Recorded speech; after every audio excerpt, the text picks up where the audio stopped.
It was a quiet morning at LAX. Clint Eastwood, dressed in his usual simple jeans, a plain jacket, and his old cowboy hat, walked slowly toward the boarding gate. No bodyguards, no spotlight, just another man catching a flight. The airline staff greeted him warmly, though most didn't even realize who he was. Clint nodded politely, never one to make a scene. When he boarded, the cabin was calm and half empty. He found his seat, 3A, a first-class window seat. He placed his small leather bag in the overhead compartment, sat down, and pulled out a book. Moments later, a loud voice echoed from the aisle. "Hey, you're in my seat." Everyone nearby turned to look. A well-dressed man in his 40s stood there, sunglasses on indoors, looking annoyed and impatient. Clint looked up, calm as ever. "I believe this is seat 3A, the man scoffed.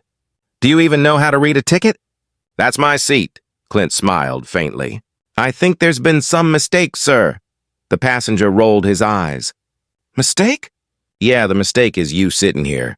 People like you don't belong in first class." Whispers started among the other passengers. The air got tense. The flight attendants exchanged uneasy looks, unsure how to respond. Clint stayed perfectly still. No anger, no reaction. His calmness almost made the man more irritated. "Get up already," the passenger snapped. "You can't just sit anywhere you want." Clint quietly closed his book and said, "I'm happy to wait for a flight attendant to sort this out." But the man just laughed arrogantly. "Of course you are. You probably fly economy and snuck up here." People nearby began to pull out their phones, recording. They could feel something brewing, that strange mix of disrespect and pride that never ends well, and that's when the narrator's voice cuts in. What Clint did next left the entire cabin speechless. The flight attendant approached slowly, clearly sensing tension in the air. "Gentlemen, is there a problem?" she asked, her polite smile trembling slightly. Before Clint could respond, the arrogant passenger cut in. "Yes, there's a problem. This man," he said, pointing rudely, "is sitting in my seat." The attendant looked confused. "Sir, may I see both your boarding passes, please?" Clint, ever the gentleman, reached calmly into his jacket pocket and handed his over. No attitude, no words, just quiet confidence. The other man slammed his ticket into her hand, muttering under his breath, "Unbelievable. They'll let anyone sit here these days." The attendant's eyes darted between the two tickets. Her brow furrowed. "Sir," she said softly, "both of these are for seat 3A. The rude passenger raised his voice instantly. "Then fix your mistake. I paid for first class. I'm not sitting anywhere else." People nearby turned their heads, phones raised. A few whispered, "Why's he yelling?" Others shook their heads. Clint sat still, his hands folded on his lap.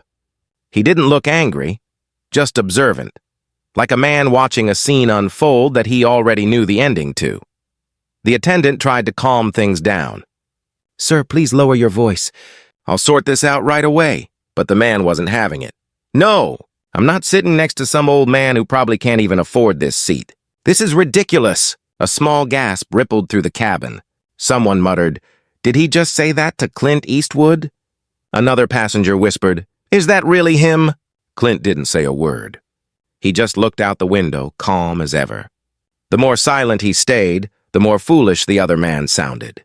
The attendant, embarrassed, leaned toward Clint.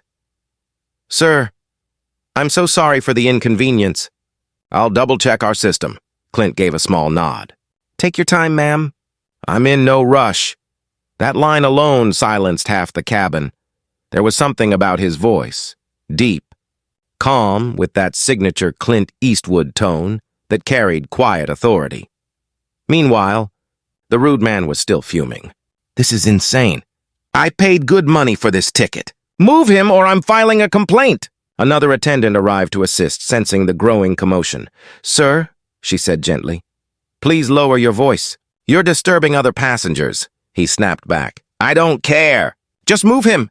At that moment, Clint slowly turned his head toward him. No glare, no anger. Just that calm, cold stare, the kind only Clint Eastwood could give. "Son," he said quietly, "I think you're digging yourself a deeper hole than you realize." The man blinked.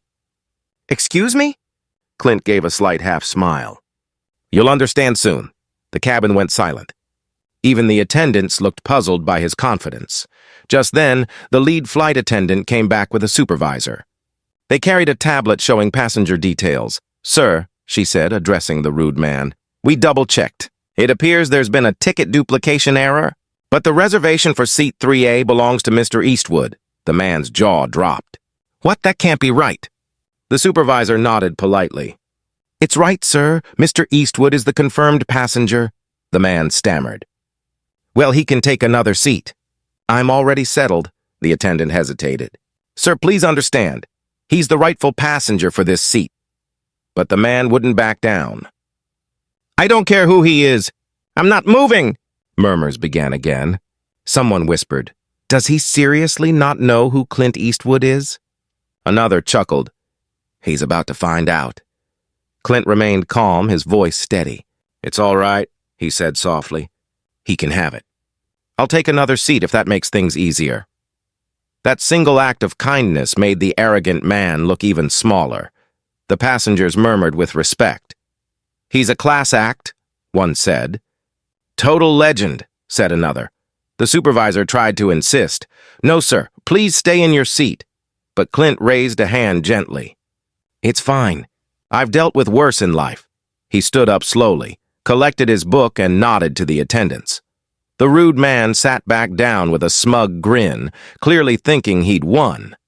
But what he didn't know was that the calm man he just humiliated owned the very airline he was flying on. Passengers were whispering, some quietly filming, some shaking their heads in disbelief. And that's when the narrator voice cuts in. "Have you ever seen someone act this entitled before? Tell me in the comments, and let me know which city and country you're watching this from." The audience is left hanging, curious, frustrated, and ready for the next part. Because something inside tells them this man's arrogance is about to meet karma. The calm before the storm, 800 words. As Clint stood quietly, the tension in the cabin thickened like fog. Every eye was on him, some filled with respect, others with disbelief. The arrogant passenger leaned back in the seat that wasn't his, smirking like he'd just won a battle. Clint simply adjusted his jacket and gave a faint nod to the attendants. "Don't worry," he said softly. "Let him have it." But his calmness, that old-school, unshakable calm, spoke louder than anger ever could. The flight attendants exchanged uneasy glances. They knew something was off about the way the situation felt, but Clint didn't seem bothered. One attendant whispered, "Is that really Clint Eastwood?" Another replied quietly, "It looks just like him. But what's he doing flying commercial?" Clint moved down the aisle toward an empty first-class seat near the back. Passengers made space, some even nodding respectfully. One older man whispered, "Sir, you can take my seat if you want." Clint smiled politely. "Thank you, but I'm fine here." The flight attendants continued their preparations. But whispers buzzed through the cabin. The arrogant man, now reclining in Clint's original seat, looked around proudly. He didn't know it yet, but he was the villain in a story that half the plane was recording. Moments later, the captain's voice came over the intercom. "Ladies and gentlemen, we'll be departing shortly. Please fasten your seat belts." Clint leaned back, closed his eyes, and took a deep breath. He wasn't angry. He'd seen arrogance before, in Hollywood, in politics, even in life. He knew pride always fell eventually. Across the cabin, the man ordered a drink before takeoff. "Make it quick," he told the attendant rudely. "I don't like waiting." The young flight attendant nodded, uncomfortable. Clint watched silently, his expression unreadable. Then, something interesting happened. The cabin manager, a senior attendant, walked in holding a tablet. She approached the rude passenger and said politely, "Sir, could I have a moment of your time?" He frowned. "What now?" "I already told you I'm not moving," she smiled gently. "Of course, sir. It's just, your ticket appears to have been purchased through a corporate account." "So?" he said arrogantly. "That's because I have friends in high places." Clint's eyes opened slightly. He recognized the tone, the same hollow pride he'd seen in 1,000 faces before. The cabin manager continued. Actually, sir, this flight is operated by Silver Sky Airlines. The man shrugged. And? Well, she hesitated, then said with a small smile, the man you just took the seat from is the co-founder and majority owner of Silver Sky Airlines. The arrogant man froze. What? A few passengers gasped. A few chuckled quietly. Someone whispered, he has no idea who he messed with. Clint didn't say a word. He just turned his head slightly and locked eyes with the man. That same cool, steady gaze that had silenced outlaws in a dozen classic movies. The man stammered, You're not serious? The attendant nodded. Very serious, sir. The arrogant man's smirk disappeared. His hands fidgeted nervously. He swallowed hard, trying to recover. Well, I didn't realize... Clint leaned forward slightly, his deep voice calm and low. You never do, he said. That's the problem with people who think respect is optional. The man went silent. The entire cabin did too. The power in Clint's voice wasn't loud. It didn't have to be. It carried weight, the kind that makes even proud men shrink. Clint leaned back again, closing his book. Keep the seat, he said quietly. But next time, think before you talk. The man nodded awkwardly, red-faced. I'm sorry, sir. Clint gave a small smile. Apologies a start, passengers whispered. He handled that like a legend. Another murmured, that's real class. Not shouting, not ego, just quiet power. The arrogant man sat frozen, clearly wishing he could disappear. A few minutes later, the flight attendant returned, whispering to Clint, Sir, would you like your original seat back? Clint shook his head. Let him have it. Some lessons are worth more than comfort. The attendant smiled, genuinely moved. You're a good man, Mr. Eastwood. Clint nodded. Just a man who believes manners matter. The plane began to move, engines roaring softly beneath them. Clint looked out the window, sunlight hitting his face. There was peace in his eyes, the peace of a man who'd lived long enough to know that respect isn't demanded. It's earned. The arrogant passenger sat quietly now, head down, his confidence gone.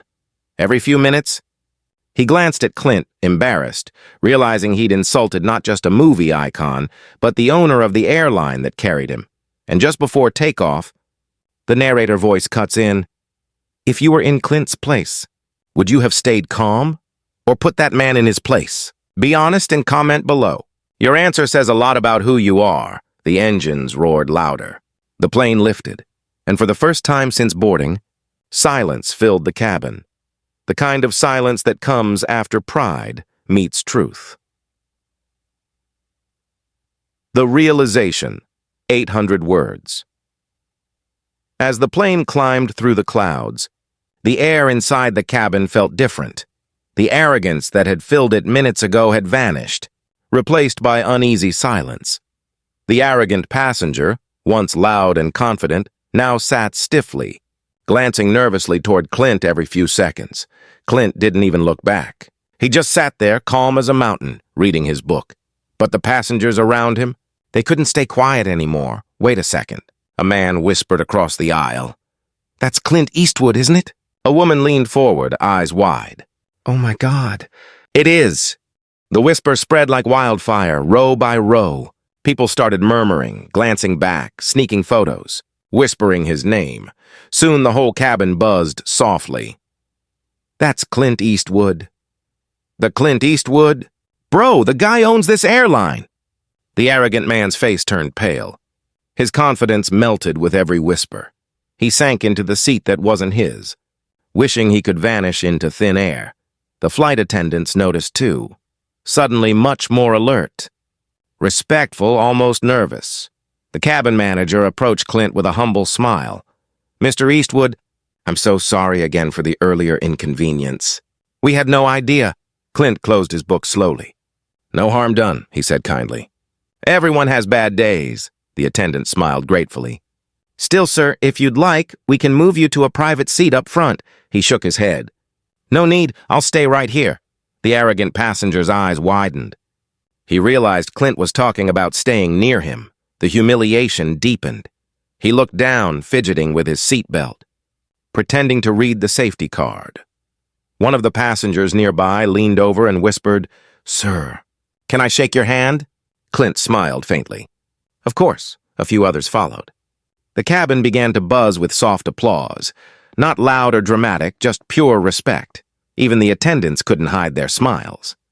They knew they were witnessing something special, the kind of real-life moment that would go viral within hours.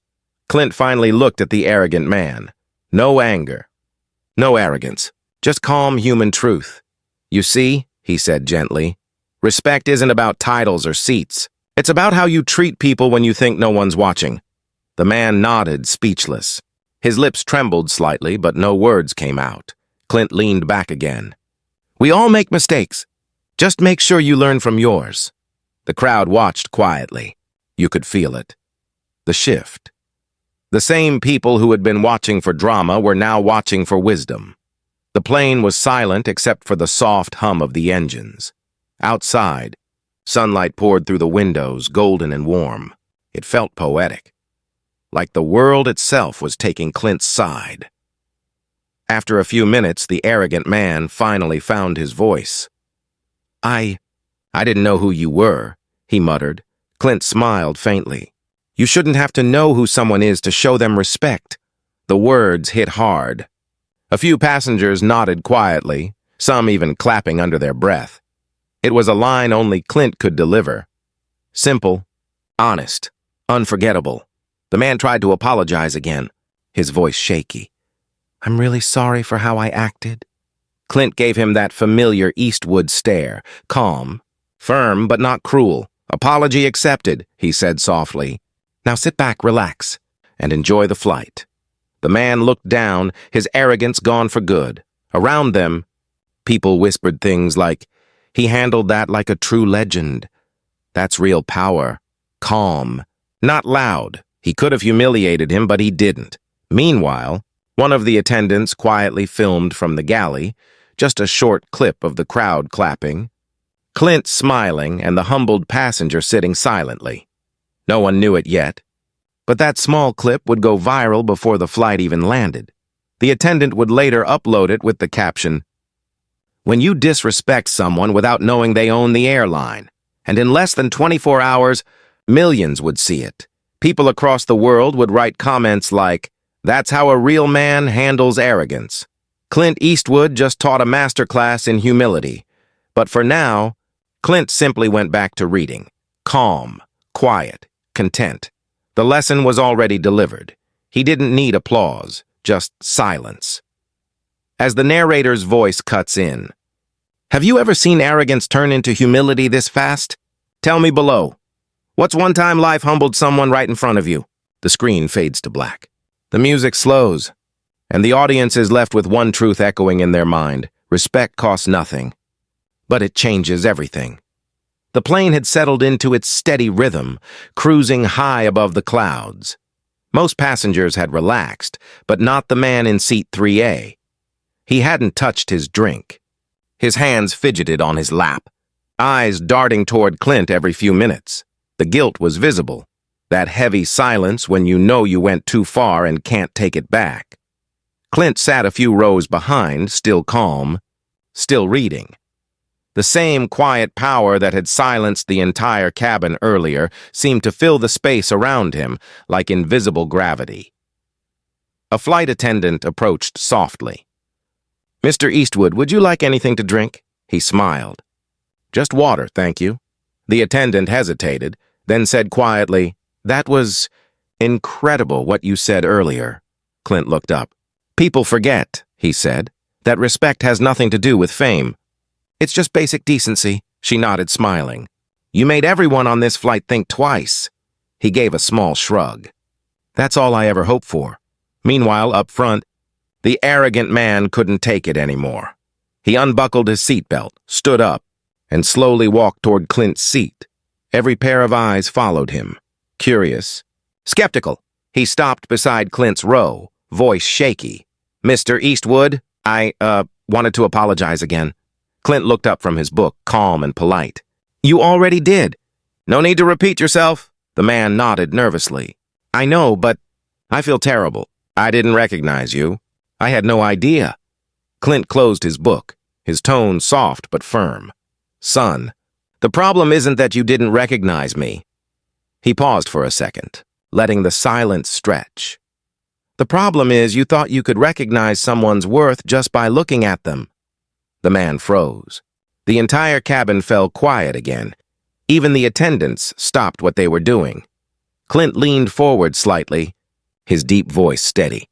The same voice that had once delivered lines that echoed in movie history.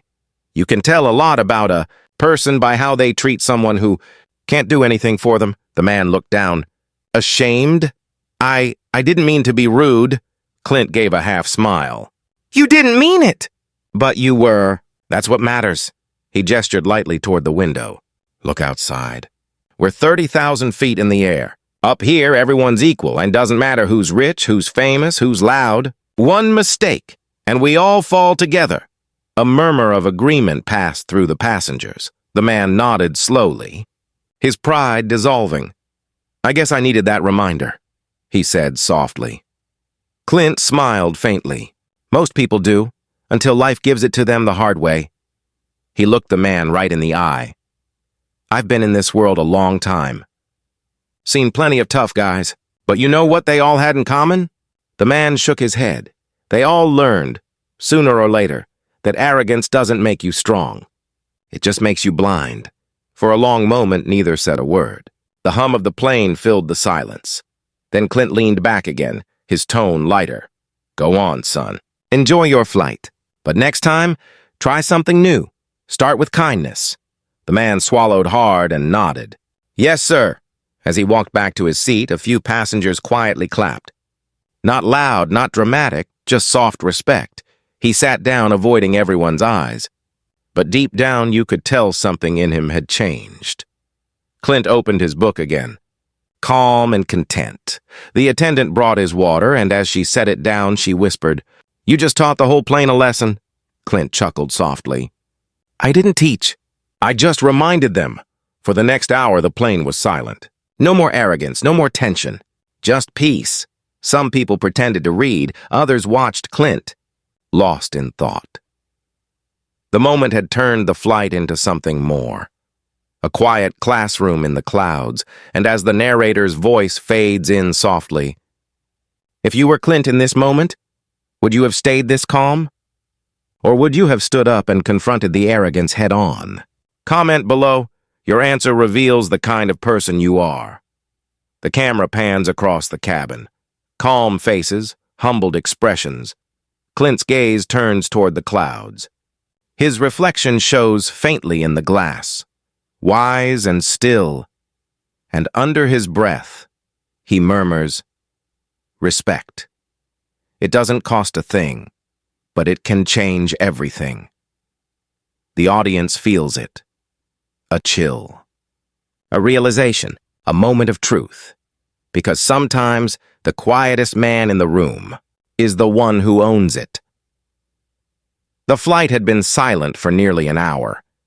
You could almost hear the sound of people thinking, still processing what they'd just witnessed. Clint Eastwood sat quietly, reading again while the arrogant passenger stared out the window, deep in thought. Then the intercom crackled. The captain's steady voice filled the cabin. "Ladies and gentlemen, this is your captain speaking. I hope you're enjoying your flight with Silver Sky Airlines. And a special welcome aboard to one of our founders, Mr. Clint Eastwood." A wave of murmurs swept through the cabin. Heads turned instantly. People began whispering, gasping softly, realizing that it wasn't just a rumor, it was true. The captain continued, his tone respectful and warm. "Sir, it's an honor to have you flying with us today. On behalf of the crew and passengers, thank you for being part of the Silver Sky family." Applause broke out. Not the kind you hear after landing. This was different. It was the sound of admiration, respect, and maybe even redemption. Clint smiled humbly and gave a small wave. He didn't stand up, didn't soak in the praise. He just nodded politely, like a man who'd been through enough in life to know applause isn't the reward. Pieces.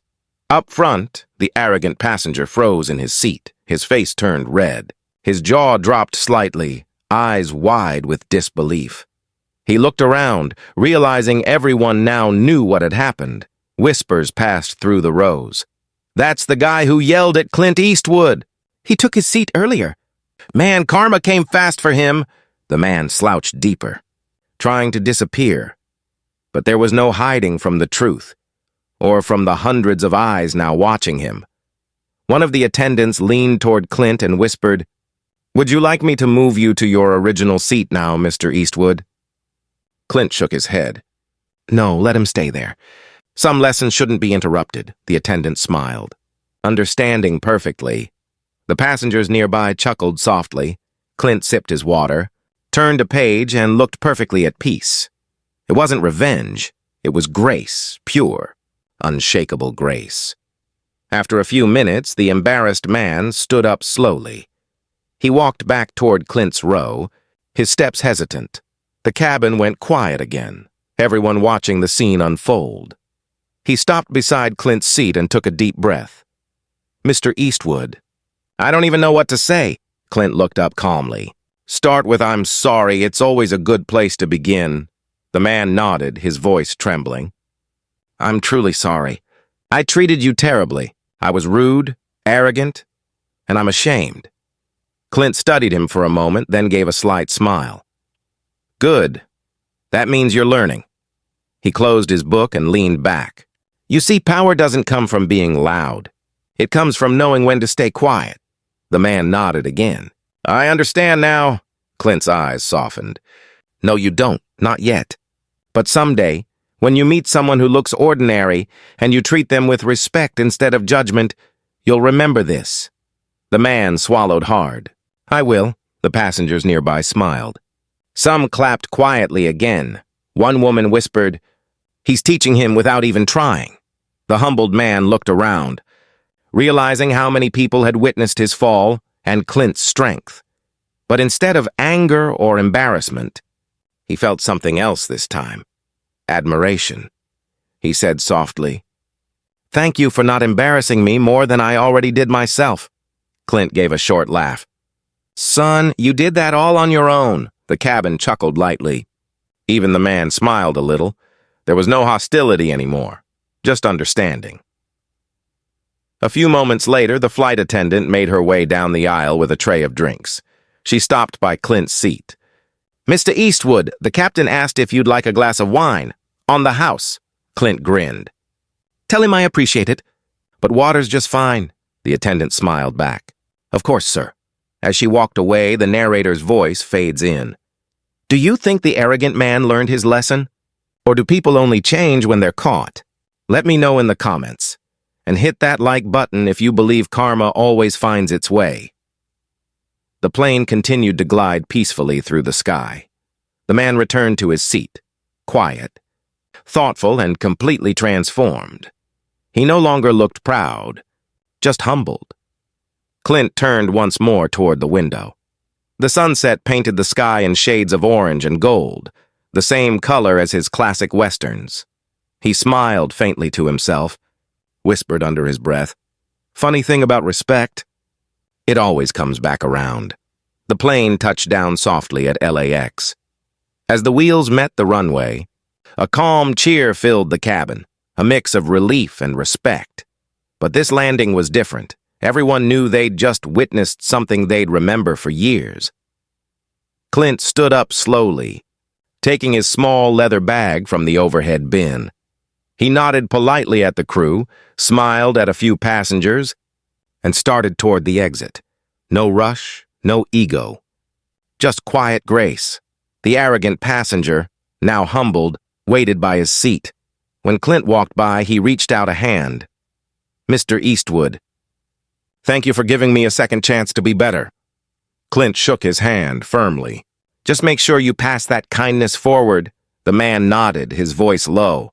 "I will." And with that, Clint stepped off the plane, calm, collected, unchanged. But the story didn't stay on that aircraft. By the time he reached the terminal, videos from passengers had already hit social media, clips of the confrontation, His calm speech and the captain's announcement began spreading like wildfire. Within hours, hashtags like Clint Eastwood wisdom and respect before recognition trended worldwide. People were moved not just by the twist, but by his composure. Comments flooded in. That's how a real man handles arrogance, went with grace. He could have humiliated that guy, but he chose humility instead. Lesson learned, never judge a book by its cover. News outlets picked up the story, calling it the airline lesson that went viral. Even major networks ran it as a headline. Clint Eastwood teaches the world about humility. Mid-air. Meanwhile, the arrogant passenger, now identified as a successful businessman, issued a public apology online. He wrote, "That flight changed me. I treated someone unfairly, and it turned out he owned the very airline I was flying. But what truly humbled me wasn't who he was. It was how he acted. Clint Eastwood taught me more in 10 minutes than I've learned in 10 years. The post received millions of likes. And Clint?" He didn't respond. Didn't comment. He didn't need to, because the world had already heard the message loud and clear. Days later, a journalist caught up with him outside a cafe. "Mr. Eastwood, what did you think about the video going viral?" she asked. Clint gave that small, knowing smile. "I didn't do anything special," he said quietly. "I just sat in my seat," she pressed again. "But millions say you taught the world a lesson." He paused, looked into the camera, and said, "Respect. It's the simplest thing you can give, but the hardest thing some people remember." And just like that, he walked away. No speech. No spotlight. Just the sound of his boots fading down the street, like the final scene of an old Western. If you believe respect should come before recognition, so type respect in the comments. And don't forget to subscribe for more powerful real-life stories like this one. The screen fades to black, with one final quote appearing in white text. True power isn't shown through dominance. It's shown through dignity. Soft music plays, the world scrolls, and somewhere out there, someone learns to think twice before judging a stranger again.